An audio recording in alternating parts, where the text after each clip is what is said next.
Thank you everybody for joining us today and taking time out of your busy schedules. I know everybody's busy this time of year, holiday stuff and work, year-end work stuff. So thank you for joining us. This is meant to be an informative, somewhat interactive discussion. Obviously with the number of slides, we want to get through the slides first. So we will do our best to answer your questions at the end. But again, feel free to submit them through the chat feature or raise your hand after the presentation, and we will do our best to answer everyone's questions. And without further ado, my name is Jesse Pasco. I'm the Senior Program Director at EBI. Again, thank you for joining us. We look forward to discussing this GRRP topic with you guys. Phil Winterland is going to start us off. He runs our energy sustainability group at EBI. A lot of you already know him and worked with him, on either some of these GRRP or other green MIP projects. So Phil, I'll turn it over to you and I will put myself on mute. Thank you. All right. Thanks, Jesse. For those of you that do not know me, my name is Phil Winterland. I run the Energy and Sustainability Group here at EBI. I work closely with Jesse and Holly and Krista and a variety of other individuals here. I do want to say thank you to the entire EBI team for helping pull this together and having input on what we should talk about here. So let's go ahead and go to the agenda slide. So the next one.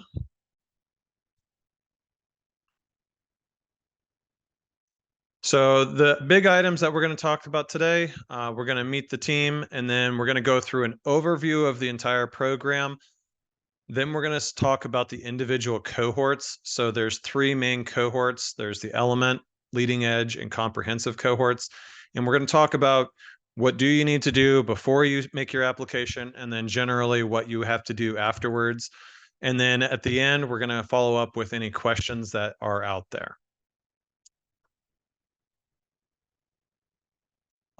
So as Jesse was saying, we've got Jesse on the line, myself. We also have Holly and Krista, who I'm sure many of you have worked with closely, and they're going to be providing any technical information throughout the presentation if you have any questions.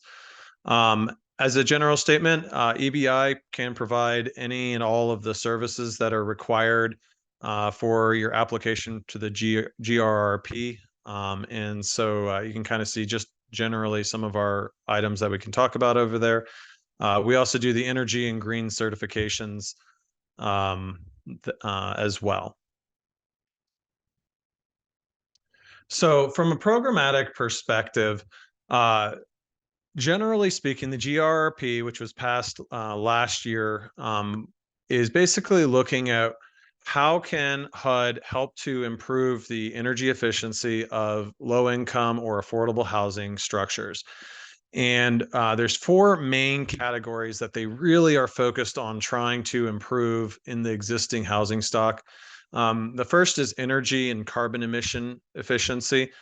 So that's basically, what you normally think of as improving the efficiency of a property and reducing the carbon impact of those properties. So this can be things like reducing the amount of electricity consumed or moving away from fossil fuels being consumed on site. So think of like natural gas or oil, propane, things like that, in order to reduce the emissions from the properties.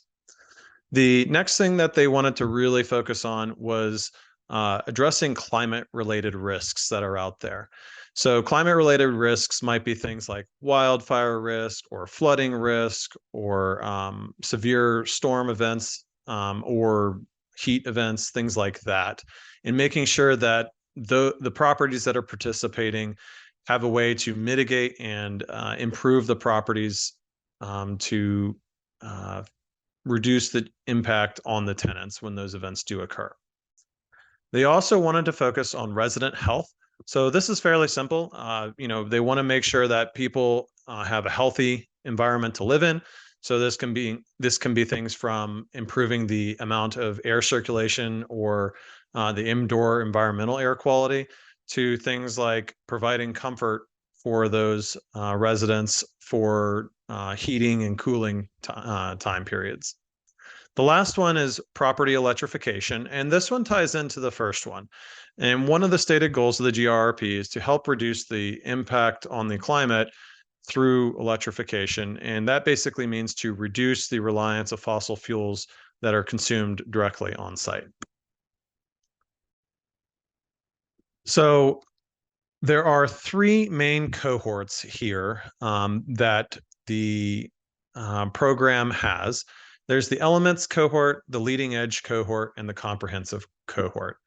These three categories are based primarily about where you are in either your refinancing or improvement process. So the elements cohort is mostly concerned with, go ahead and go back one slide, please, Jesse. The elements cohort is primarily focused on properties that are materially advanced in the refinance process, and they're looking for additional funds to do work. The leading edge cohort is focused on properties that are starting the refinance program, but they haven't really started submitting anything to HUD, or maybe they're getting ready to. And so they want to increase the amount of things that they're able to do, and maybe through a standard refinance, they may not have the sufficient funds to do that. And comprehensive is for properties or projects that are really at the conceptual stage of a refinance. They don't know exactly what they want to include, but maybe they really do want to try to improve the property, make it more efficient, make it better for the tenants, but they don't really know exactly what they want to do. And so comprehensive provides a more holistic approach and has a longer lead time for those properties. All right, let's go to the next one. Yeah. So one of the questions that we always get is, what properties are eligible for the GRRP? And the eligible properties primarily are project-based Section 8 multifamily projects. So these are properties that have a HAP contract, 202 supportive housing for low-income elderly, and then Section 811 for low-income persons with disability. There are a bunch of ineligible properties, such as Section 8 mod rehabs with a rehab contract properties. So this includes things like the McKinney rehab, SRO HAP contract properties. I apologize, that is a complete mouthful. So properties that fall under that category aren't eligible. Public housing properties are also unfortunately not eligible. LIHTC only properties are not eligible, and anybody that has a market rate property, they are also not eligible for the GRRP. So we're going to talk about the element cohort first. As I stated earlier, the element cohort is for materially advanced projects. So these are people that, hey, they're getting ready to submit to whoever they're refinancing to. You know, generally we think of this as HUD, but there are other entities that they could be refinancing through. But they are getting ready to submit, and they want to do a couple of projects, and they just need a little bit more a few more funds in order to hit those targets. So the element cohort really is for basically shovel-ready projects that are in the process of refinancing. HUD has made about $140 million of funding available, and they're anticipating about 200 awards overall for the entire program. Generally speaking, the maximum awards that can be made is about $40,000 per unit, or for the entire property, a total of $750,000. So this is not meant to be, a gigantic pool of money that could be used, but $750,000 is still a lot of money. You can make substantial and meaningful impacts to your property doing that. One thing that we should note is that the program has all three of these programs have 4 rounds of applications. And for the elements cohort, they're planning on releasing about $35 million per round of funding. Now, at the end of those 4 rounds, if they still have money left over, meaning that they haven't been oversubscribed, then they will then look at their priority list, their wait list, and make decisions about who can also participate. So just because you may not get it in round 1, 2, 3, or 4 doesn't mean that you're automatically out of the race. You'll just be sitting on the wait list waiting to know if there's any additional funding. Additionally, if Congress allows additional funding to be made through the program, then that could also expand the number of that could be expanded to the number of properties out there. So from a timeline perspective, the question is when do we need to make our applications? Like I said, there's 4 applications for the elements cohort. 2 of those have already passed. They were on June 29th and September 28th of this year. The next application deadline is January 4th of next year, so 2024. And then on my birthday, 2024. So March 28th, 2024. Make sure that you guys keep that one in mind. That one is so basically you have 2 more periods in which you can make application under the elements cohort timeline. Again, one of the key things to remember here is that funding is basically your funding should be ready from the GRRP within 6 to 9 months, or you should be making improvements within 6 to 9 months of receipt of your funding. So basically you're going to be awarded, and HUD really wants to get that money into the properties quickly and efficiently. So the elements timeline is very short by anybody's timeline, 6 to 9 months to get your refinance started or completed, and then make improvements. Bill, I do have one question here on Sure. the, whoops. Go back to this one. Yeah. Regarding eligibility, does it matter what percentage of units in a property the HAP contract 202 or 811 subsides over or covers? I believe it's got to be 100% of the property, right? Yeah, I believe it's for 100% of the property. So you couldn't have like 10% of the property be, Section 8 housing and then the rest be market rate. I believe it has to be 100%. And But then we can double check that we'll check that. on the other information slides. Second question was, does a low-income housing Section 8 HAP contract qualify? I would assume as long as the Section 8 HAP contract covers all units and it's project-based, I would assume that would work. Yes, I believe that's correct. Okay, thank you. Sure. So, as we stated before, the June 29th deadline, basically everybody that was applying got their applications in, and the round 1 awards were made back in, I believe, September of this year. Basically right before they closed the application for the round 2, they released the round 1 awards. So you can imagine it took them a couple of months to sort through everybody that had applied, and then make decisions on who gets funding. There were about $18 million in funding released through that, and it was across 28 projects. So this was about 15 grant awards, meaning basically they just gave the money for the improvements, and then 13 surplus cash loans.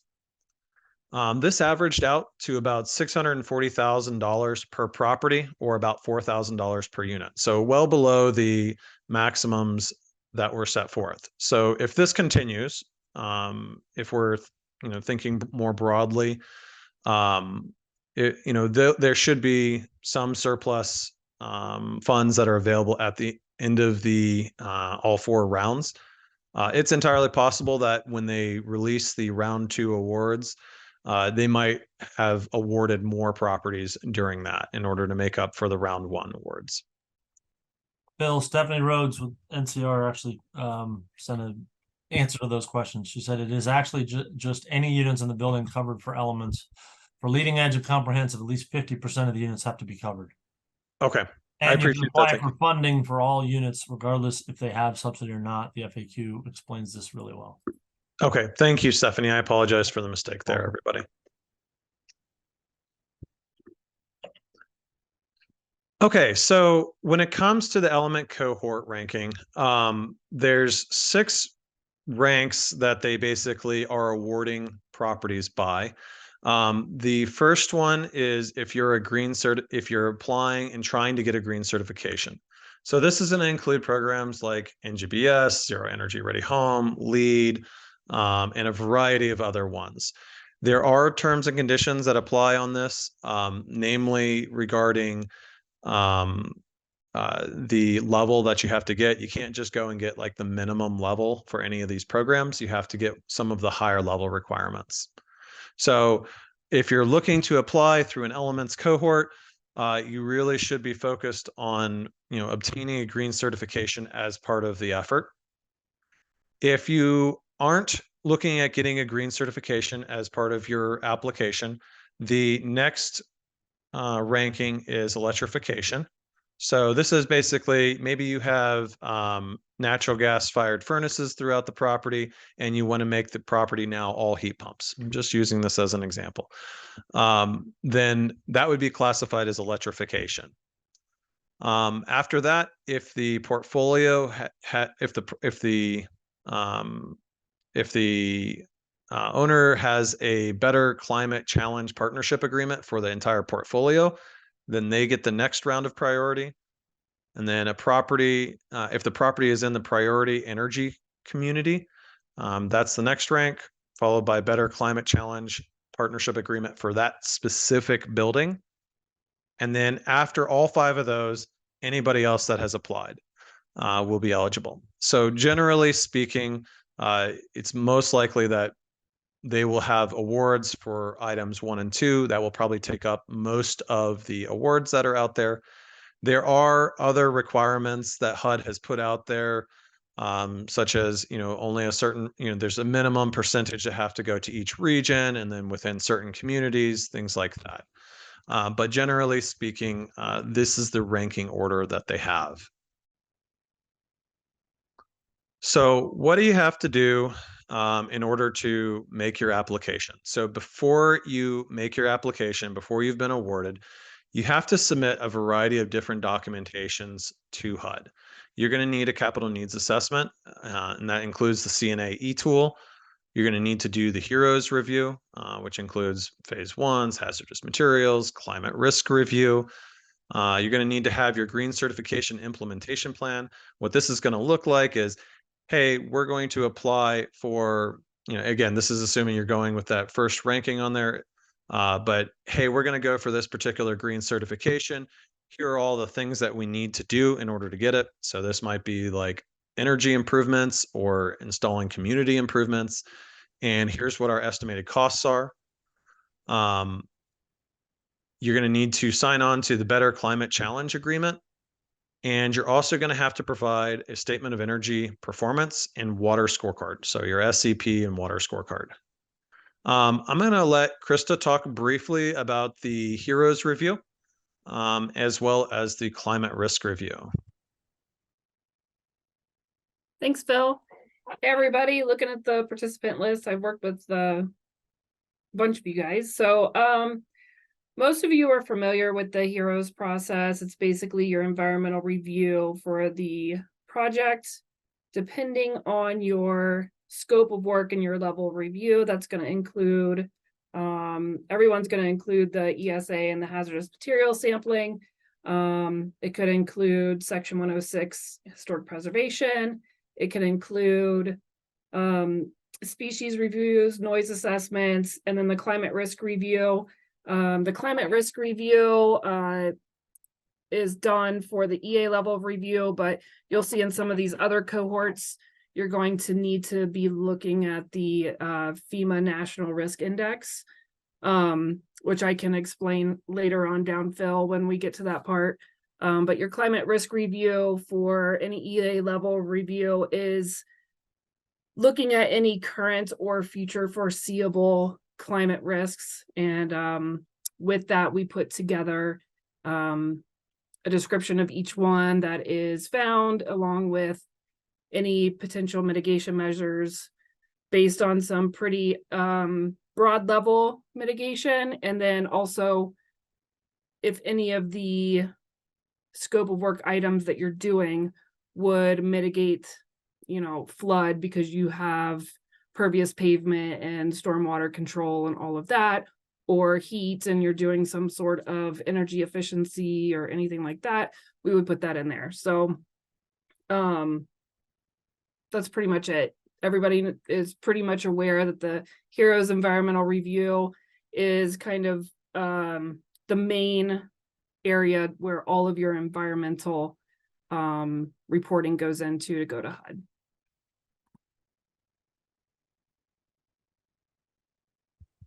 Okay. Thank you, Krista. So after you have, let's say you've made your application and then HUD awards you funding through the elements cohort, there's kind of two main items, but it's not limited to just these two, but two main items post-award. The first is that you'll need to make sure you're going through your verification and certification services, or making sure that you're making other improvements that are that you've already agreed to. So let's suppose you, as part of your application, you said we're going to go get a particular green certification. You're going to have to make any improvements that were required in order to get that certification, and then you're going to have to go and get the property verified and certified through that program. So this can include things like energy improvement, water improvement requirements, community improvements, things like that. And then you may be required to do testing. So the classic example is if you replace all of your HVAC systems as part of the funding program, or even a partial, then you may be required to do testing of those systems. And that would all be covered through your certification services. And then once you have made all of your improvements, you're going to be required to provide your as improved statement of energy performance results within 18 months. I'm not certain if many have you seen this because it came out, I think, in the last 24 hours or so, but HUD has recently actually released an energy benchmarking services facilitation through them, where basically they've provided some resources for owners to help them with getting their SEPs as part of the GRRP program. So if anybody is curious about that, we can help point you in the right directions to the announcements and to the services that are being offered through that methodology. So for the elements cohort, the program can include, but this is not an exhaustive list, but this is generally like main items that they're looking at. But there's a lot of other things that could be included here. This could be electric air source heat pumps with a minimum efficiency of SEER 18. That generally translates from the HSPF stands for Heating Seasonal Performance Factor. That's typically like 9.5 or so on that. All that those are is just how efficient the equipment is. To give some perspective, a standard efficiency air conditioner right now is a SEER 18, or I'm sorry, is a SEER 14. So it's pretty substantially more efficient for what they're looking for. If you're using sustainable building materials, so maybe you have to replace all the decking or other parts of the building. If you are using sustainable building materials, maybe that's required in a certification. There's probably an additional cost. Those costs could be included as part of your application. They're really pushing renewables as part of any of this effort. So this includes things like solar, wind generation, geothermal, that's generally relating to like water source heat pumps, not actual geothermal energy that's being generated. They are also pushing high efficiency heat pumps for domestic hot water. This is a relatively new technology in the last few years. Most people see this as, most people think of an electric hot water heater. It's basically got a hot element inside of it, and it just converts electricity into heat. Heat pump water heaters basically work the same as a heat pump, and so they're far more efficient than a standard electric water heater. High efficiency Energy Star rated windows, improving the insulation of the building. This can be both in the walls and the attics. And then electric appliances if you're converting from gas. And then clean backup power. And so what they mean by that is maybe you install a battery backup system at the property that can maybe support the property or units for 12, 18 a day, 12, 18 hours, maybe a day or two, something like that, as part of your effort. Again, this list is not meant to be exhaustive. There's all sorts of technologies that are out there that can improve the efficiency, comfort, and building performance. So we're going to move on to the leading edge cohort. Basically, this cohort is for projects that are getting ready to refinance and they want to incorporate green certification and resiliency measures, but they aren't like right at that point of immediate refinance. So they're in the process of applying for refinancing, but they aren't like right at the end of it. HUD has said that they're going to provide about $400 million in funding, and they're anticipating about 100 awards. Again, similar to all the other cohorts, that's not a hard and fast number, but that's where they think it's going to land at. This is going to be for about $60,000 per unit, or for a total of $10 million for the project, for the entire property or project. So again, if you're doing major improvements at the property, maybe you're hitting $60,000 a unit, probably not, but it's very possible that you may bump into that $10 million limit if you are doing substantial repairs and have a number of units at the property. HUD has said that generally speaking, they're releasing about $100 million per application period for awards. Again, similar to elements, they're probably going to vary it based upon the pools that are available and how, who all is applying. Yeah, Phil, that math doesn't add up though. If you got 110 million per project, that's only 40 projects. They're doing $100 million per round of applications. The $10 million is for a single property. Got it. So in theory, if they were to max out, not that they're going to probably do this, but they in theory could max out with only 10 projects as an example, because if they're only releasing 100 per round, they only fit in 10 projects per round. But again, I think HUD has already stated that, and we'll talk about this briefly in the ranking portion, but they're also going to be focused on, who is applying that is also not trying to max it out. So they're not trying to go with whoever's doing the most. There is a portion of this that is, based upon need, and also who is applying that is not taking up all the funding as well. So, excuse me. So for the leading edge cohorts, they have, again, 4 application periods. We've already passed 2 of them. The first one was July 31st, and then October 31st. The next application period closes on January 31st, and then April 30th, January 31st of next year, so 2024, and then April 30th of 2024. The leading edge cohort, if you receive funding, you really should be applying for funds when the project is in the early design stage. It's best for proposals that are going to leverage other sources of funds, such as like LIHTC or FHA funding, things like that. Basically, this is here to come up with a good design for what you're going to be doing once you receive your refinancing. So the round 1 awards were released relatively recently. It was approximately $103 million in funding. So again, right around that $100 million mark that they were anticipating. It went to a total of 16 projects. 2 of those were grant awards, and then the remaining 14 were surplus cash awards. The average released on a per property basis was about $6.5 million, $6,463,750 per property. The HUD release said that it was about 1,500 households were covered. I'll touch on this briefly. I started doing the math, and it adds up to being more than the per unit basis. So I think there's some a lack of clarity as to, was it actually more on a per unit basis, or was there some confusion about the term households that was used.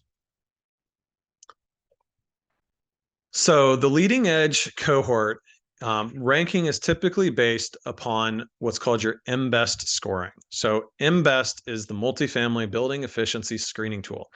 It's a complete mouthful.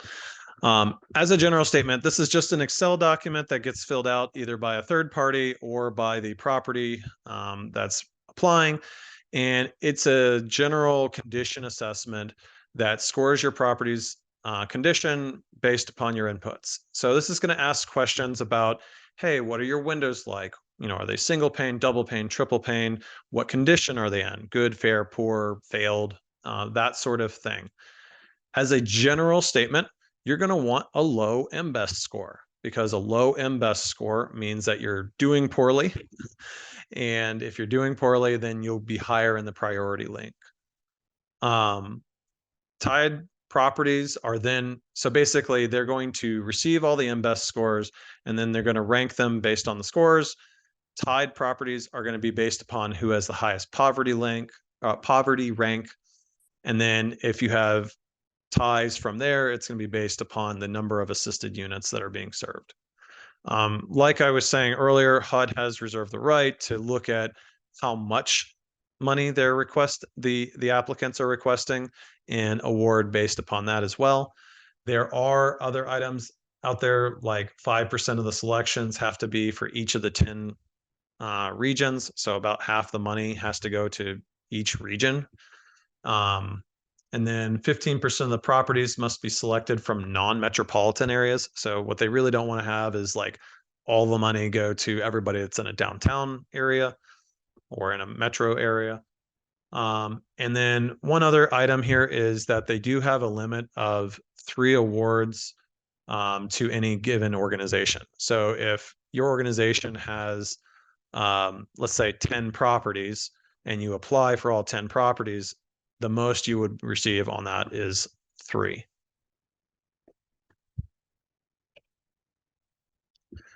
So for leading edge, before you make your award, or before your award is done or given, and so basically when you're making your application, you're going to need to complete a handful of items. You're going to need to get your MBEST form into them. You're also going to want to do a green building certification feasibility analysis. The reason for that is that's going to provide you your roadmap for what improvements do you need to make as part of your application. So, you know, again, I'm going to pick on green certifications here. You know, if you're applying and you say, hey, we're going to get this certification and we have to do X, Y, and Z as part of that certification, you're going to want to have that all as line items. You're also going to need to do a HEROES review. Krista talked at length about that. One of the things that we recommend that is done up front is that you do an ASHRAE energy audit of the property, because that's going to tie directly into that green building certification feasibility analysis. Because most of these green programs have requirements based upon making energy and water improvements, as well as climate resiliency improvements. Not that an ASHRAE covers that, but the ASHRAE the ASHRAE energy audit is going to help inform how much money you're going to need to request as part of your application. So after you have been awarded, there's going to be quite a few things that you need to do. These are typically done, you know, as part of the normal course of any kind of refinance, things like that. So after you've had an award done, there's going to be, Jesse, could you minimize that? Thank you. After the award has been done, you will need to do an analysis of any exact improvements that are required. Again, this is why we typically recommend like an ASHRAE energy audit be done, because there's going to be items that are identified in there that you're going to have included in there. You're also going to need to do your verification and certifications services. So this is going to be things like if you have to do testing, or as part of a green certification, or if you need to make, you know, as well as any certification related consulting fees you have to do. You're going to need to do your capital needs assessment with your CNAE tool. You're going to have a cost review of the general contractor's costs. You're going to have asbestos and lead-based paint O&M plans. Hopefully, most properties are slowly moving away from having lead at their properties, but I know that there's a lot that are still out there. And one of the key items here is, as part of the leading edge cohort, you have to have expended all of your funds by 2028. If you don't complete your projects by 2028, then you will lose that funding. Bill, one additional thing, if radon testing tests high, then you will need to install a radon mitigation system and do a radon O&M site specific for the property as well. Correct. Yes. Yeah. Thank you for that, Jesse. Yes. So, what is covered by the leading edge cohort? The program can include any of the relevant costs of obtaining a green certification. So this can include like consulting fees or testing fees, or if you have to make energy improvements or water improvements or community improvements. As a general statement, those relevant costs are covered by the GRRP. It also includes costs of construction and rehabilitation, as well as the soft costs. So soft costs might include things like architect fees, financing fees, developer fees. If you have to do commissioning of any new systems, commissioning fees, application fees, due diligence fees. So there's quite a few things that are covered as part of the GRRP that can make this method, this cohort attractive to applicants.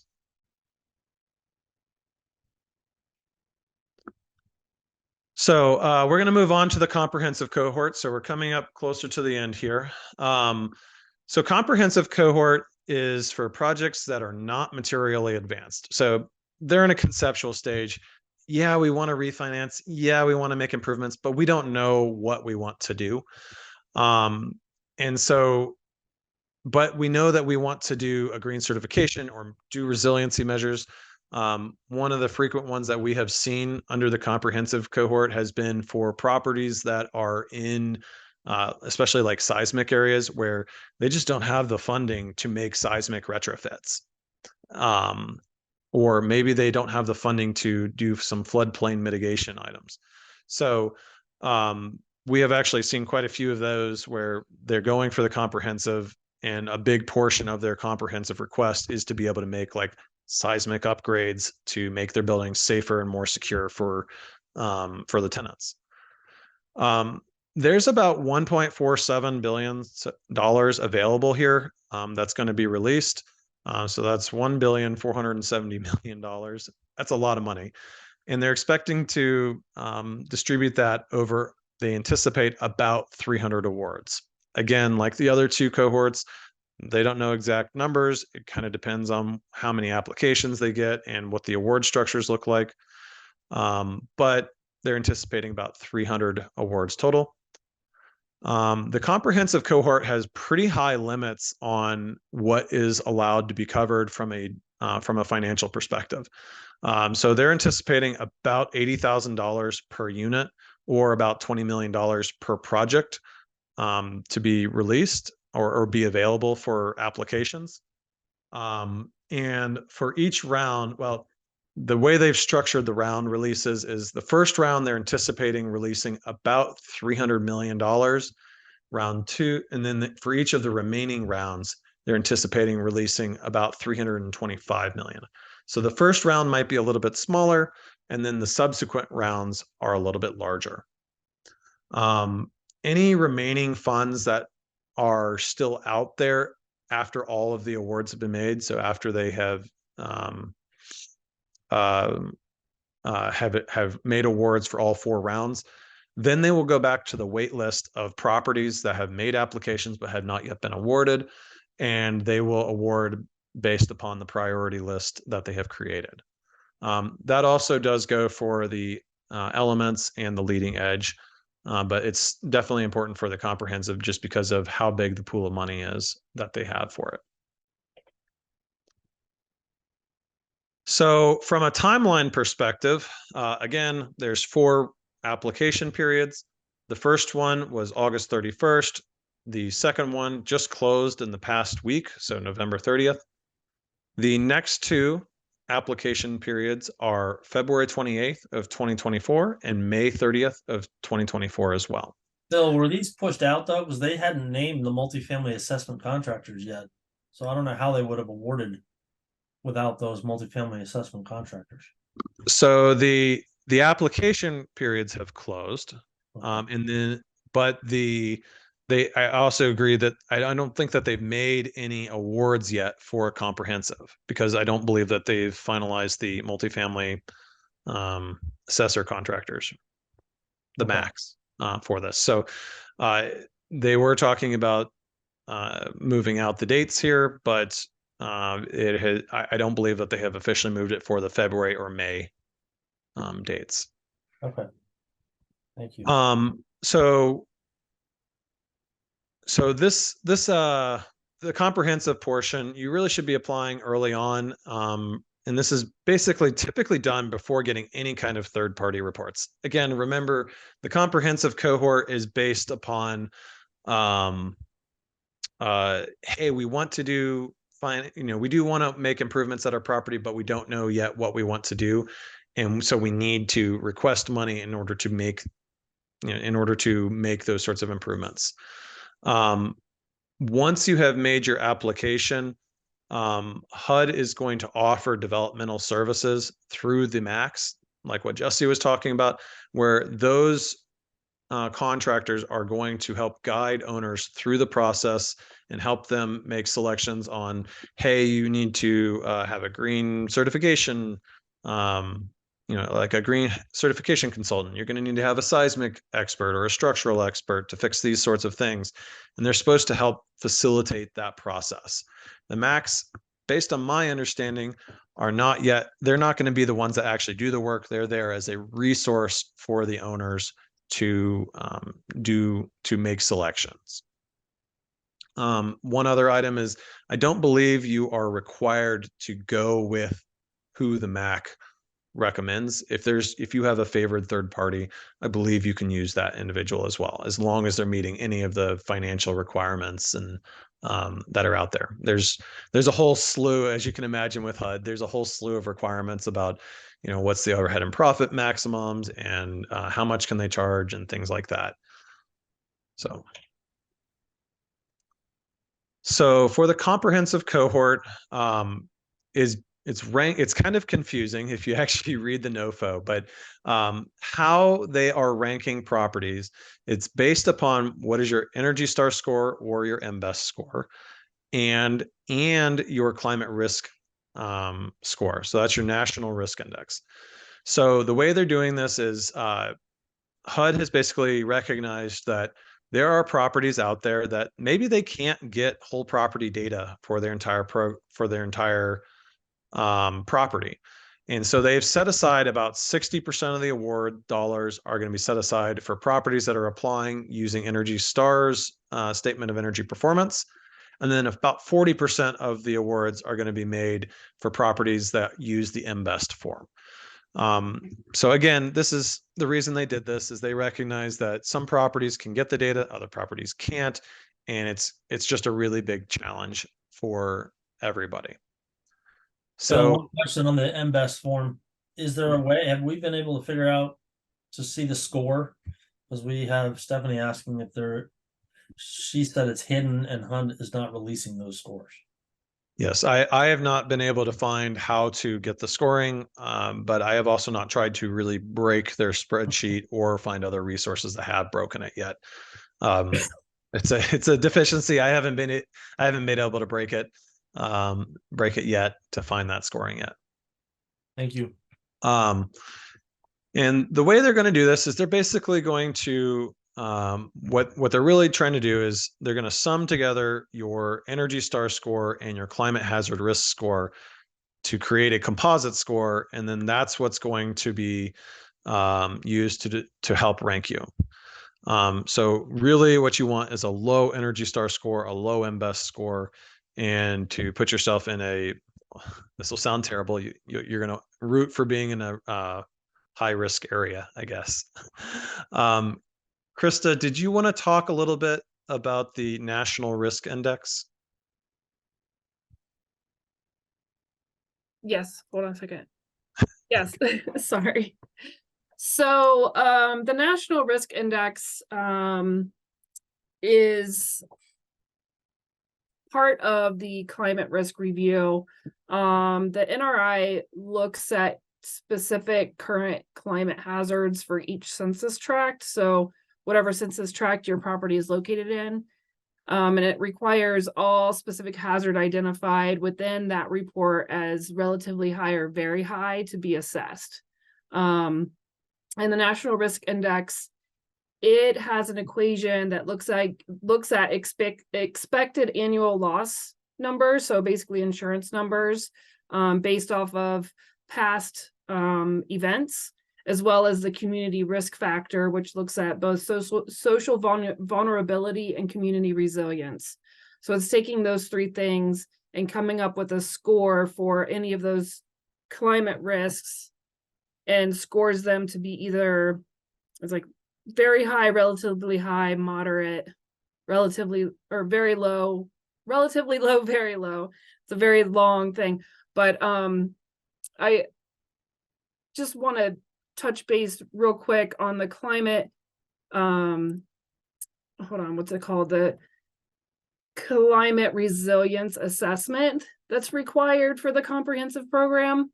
That's using the NRI tool, but it's also utilizing all of the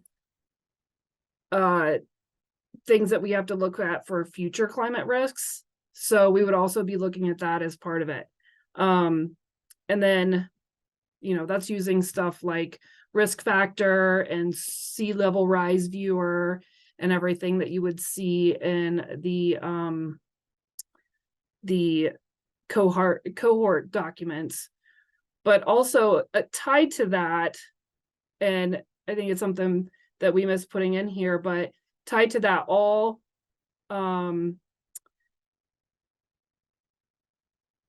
at the closing phase, based upon your climate risks that are identified, you need to come up with a disaster preparedness plan for those climate risks. So that would all come up through what you identified as your current and future climate risks. And then HUD states that they would provide a template on the GRRP website for the owners to put together their own disaster preparedness plan in their own situation. So that's why the climate risk report, the climate resiliency report is so important, so they can also put that together. Krista and Phil, this is a question for both of you. Does the MBEST and climate hazard risk score must equal 120 to be considered? Yes. Yeah. In the NOFI or NOFO, it does say that the minimum scoring for the total score has to be a minimum of 120. So, you know, I do say that you want a low Energy Star score and MBEST score, but you don't want to be so low that it bumps you out of the application or the application pool. Now, this may be something you guys can answer, maybe not. What extent of construction is included? I think that depends on the program and which green certification you go for, right? Yeah, and it does depend on what what improvements you're doing. As a general statement, it covers most of the costs of the improvements, but there are requirements surrounding like overhead and profit of the general contractor, the costs that are out there. There's a lot of little terms and conditions that may apply. It'll be one of those things that I would suggest that anybody that's making an application, they talk with their consultant to see, hey, are these costs that are going to be covered by the GRRP?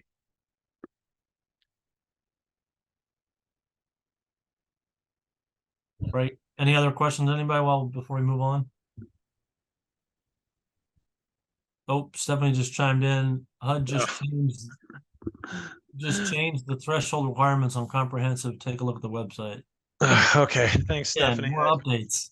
Guys, He's on it. They're moving quickly, so they just changed it like last week or the week before. Good changes. Good changes. Glad you're here. We're gonna have to reference you at the end. Thank you. I'll take my check next week, Jesse. Anybody that wishes to ask questions, we're going to direct you directly. We're going to direct you to Stephanie. So, Thanks, guys. One more question for Krista. Yeah. That Jamie had was on the FEMA hazard index map. There are two views that can be used to see the hazard index score: county view versus census tract view. Each one gives a different score. Which one do we use? You want to use a census tract view because that kind of narrows it down to the area around your actual property. Great, thank you. I think that's all we got for now. So ready to move on, Phil, or you have more on this slide? Can I ask you a question, Phil and Krista, Yeah. on that score? I'm sorry I can't type as fast as I can talk. So if you go use the census tract view, and I'm doing a location in Providence, Rhode Island, it gives me a national percentile or a score of 15.12. There's no way I'm going to achieve 120. If I go to the county view on the same property, stick with me and I'll tell you what I'm coming up with. On the same property, under county view, it's 89.69. I was reading that you have to take, because this is, the risk is low, and you're adding it to a MBES score, which is an inefficiency number, telling you how inefficient. You have to 100 minus your risk score, and you use that final number and add it to your MBES score. So now there are two negative interpretations or perspectives. The numbers, so, and maybe I'm reading it wrong, but am I correct or incorrect on that assumption? Does that make sense?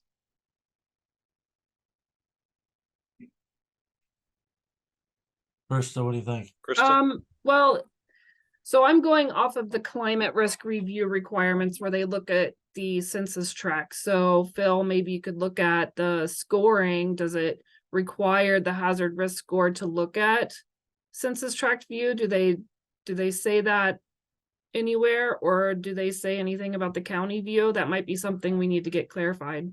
Yeah, I think I'll need to look and get some clarification on that. And I apologize. Who was it that was asking the question? Name's Jamie Sherrier. Yeah, Okay. both views, I mean, they give totally different numbers. I'd prefer to use the county view, which is a higher number, adding it to the MBES score, which is a lower number. You're saying it should be, MBES should be lower, but if it's really low, I'll never hit the 120 point threshold to be considered.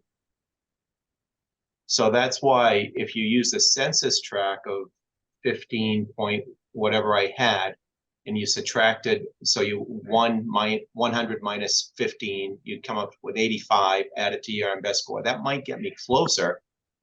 But I don't know. I'm just confused. There's no way. It seems like Providence is in a very low risk area.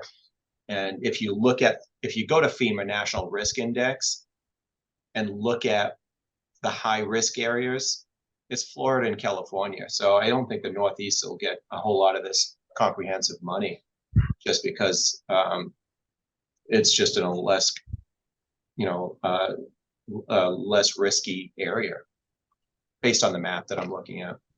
Yeah, it is important to remember that there is a minimum of 5% of the awards have to go to each of the 10 HUD regions.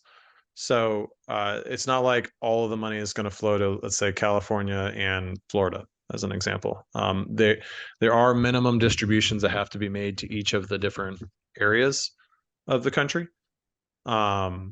But yes, I do think that properties that are in a less risk area are going to be less likely to be considered. I do think that's true. But let me look at the county view versus census tract view and how that corresponds to applying, and which one do you use for your application. Yeah, Thank you. Stephanie's stating that it's a census tract they take advantage of the state and federal numbers at the census tract level. Thank you, Stephanie. So here's the next question for Stephanie. If you use this equation to try to get to 120, if the MBEST score is low, your hazard risk score is low. In my case, I don't even break 50. So that's Yeah, you're exactly. That's exactly the issue. And HUD came back and they lowered the threshold from 120 to 100. And then there's another path for eligibility. So definitely take a look at their website and look into a little bit more detail on that to see if your properties are eligible. But I completely agree with you. I think we've looked at our portfolio and seen that, sometimes the county level is way more advantageous than the census tract level. But unfortunately, HUD kind of outlines you have to use the census tract number. okay. Thank you very much. Yeah, thanks, Stephanie. For properties, I do want to touch real briefly on the remaining ranking stuff, is that there are tiebreaker events. Some of this is tied to your climate hazard types, but they also are basing it off of, highest poverty rank and then number of assisted units, if there's further ties. Go to, yep. All right, so before the award, it's fairly simple on what you need to apply with. Basically, you're going to have your statement of energy performance and your water scorecard, or you can apply using your MBEST form. So again, this is going to depend on do you think you can get whole property data for your application? And if you don't think you can get whole property data, then maybe MBEST form is the best way for you to make your application. You may, excuse me. So after your award, no, it's fine. Go ahead. So after your award, that's when a lot of other third-party reporting and other requirements start kicking in. You're going to need to do your capital needs assessment with your CNAE tool. You're going to need to do your HEROES review. You'd have to do an ASHRAE energy audit, renewable energy assessment, climate resilience assessment. And then after your improvements are made, you'll have to do a statement of energy performance within 18 months. The above listed services or the above listed requirements, that is not a complete list. It is entirely possible that as part of the program funding, HUD may require that you procure or do other services as part of your refinance. It really does depend on what you're applying for, what you're trying to get. These are just kind of the big high level items that you're going to need to do. The assessments that we're talking about here will be paid out of the HUD GRRP funds. So it's not like you're going to get your application and then you're out of pocket for a lot of these other assessments. These are all things that are covered by the GRRP's funds. And then the program can include, and this is not an exhaustive list here, but basically anything any eligible cost sharing items, high impact GRRP items, paid items, and transaction costs of the scope of work. But if there are the owner's share of, or if the owner has a share of money that they have to pay, then they have to pay that portion, and then GRP will do any of the cost sharing there. So this might be if you're doing some sort of replacement and it's going to something that's more efficient, then the program generally will pay for that efficiency upgrade as opposed to the standard upgrade. The one other item there is that the program does generally include soft costs such as architect fees, financing fees, all the ones that we talked about that were in the leading edge. There's a lot of different things that that are covered, but they do have a number of restrictions on them as to what they will allow.